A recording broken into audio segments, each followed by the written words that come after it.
عناوين الصحف السودانية اليوم الأربعاء 26 من يوليو 2023. ياسر العطا يتهم الحرية والتغيير بالتحالف مع الدعم السريع ويقول مخاطبا لها: أقنعوا حلفاءكم بالميليشيا للذهاب لمعسكر واحد وتسليم أسلحتهم الثقيلة. قوى الحرية والتغيير. المجلس المركزي ندين انتهاكات الجسيمة لحقوق الإنسان التي نتجت عن هذه جرائم القتل والسلب والنهب واحتلال البيوت التي قامت بها قوات الدعم السريع، وجرائم القصف الجوي والاعتقالات التعسفية للناشطين وحماية أنشطة وفعاليات وفلول النظام البائد من قبل القوات المسلحة. ندعو إلى تصنيف المؤتمر الوطني كمنظمة إرهابية. سلطان دار مساليت. هجمات الميليشيات خلفت 10,000 قتيل في الجنينة ونزوح 80% من سكان المدينة. بيان أممي. الوضع المتردي في السودان بعد 100 يوم من الحرب تحول إلى كارثة كاملة. الانتهاكات المتزايدة أثرت على المدنيين وزادت معاناتهم. مقتل 18 من العاملين في مجال الإغاثة منذ بدء الحرب، اعتقال 20 من العاملين في المجال الإنساني، ونهب 50 مستودع مساعدات. العقيد إبراهيم الحوري. هجوم فاشل للعدو على منطقة الكدور بالخرطوم بحري وتم دحره وتكبيده، خسائر فادحة.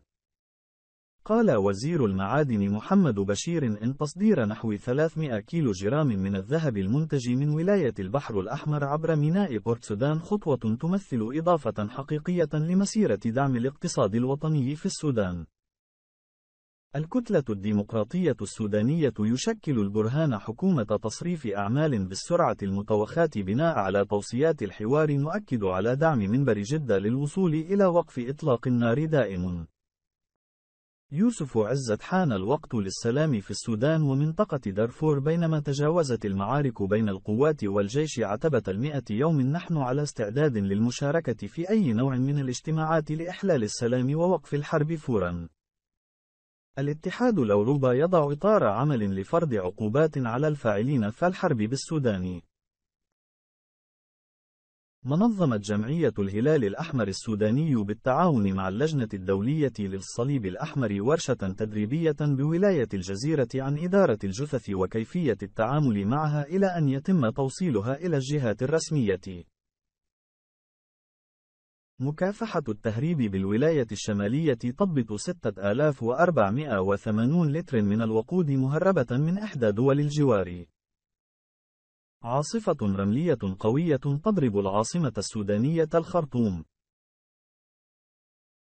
عثمان ميرغني. كل القوى السياسية السودانية موجودة بالقاهرة، لماذا لا تتوافق على رئيس وزراء يشكل حكومة لإدارة البلاد مؤقتا وبساعد على انهاء الحرب وابتدار الجمهورية الثانية؟ التجاني سيسي. الآليات الدولية فشلت في حل المشكلة السودانية لأنها لم تكن محايدة.